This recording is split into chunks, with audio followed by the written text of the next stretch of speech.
this is my story of how I turned from a health coach to an English teacher.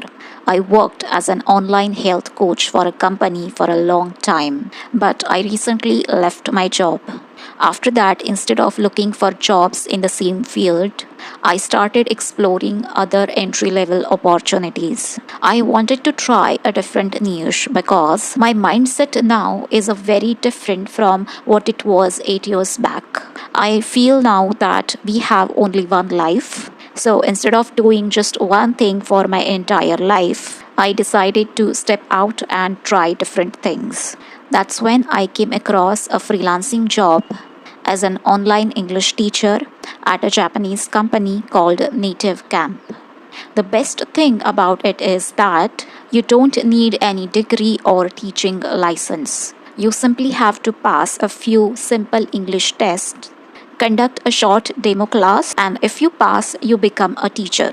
Another great thing is that you don't have a boss. You are your own boss. You can conduct as many classes as you want with no pressure.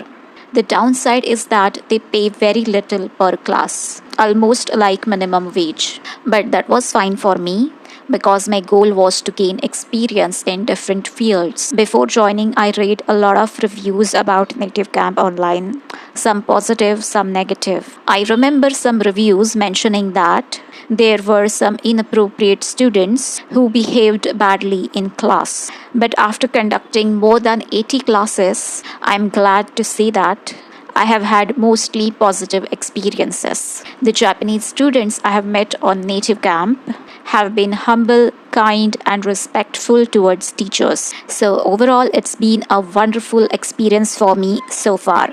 I have no idea how long I'll continue working here. Let's see how it goes. There is higher payment for booked classes and lower payment for sudden classes. For sudden classes, you have to be on a standby mode, that is, to be online. So, if any student chooses you, you can conduct a class right away. So far, all my classes have been sudden classes. I had read reviews saying that there are no students in the Native Camp.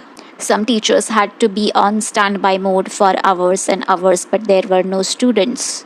But in my personal experience, that hasn't been a case.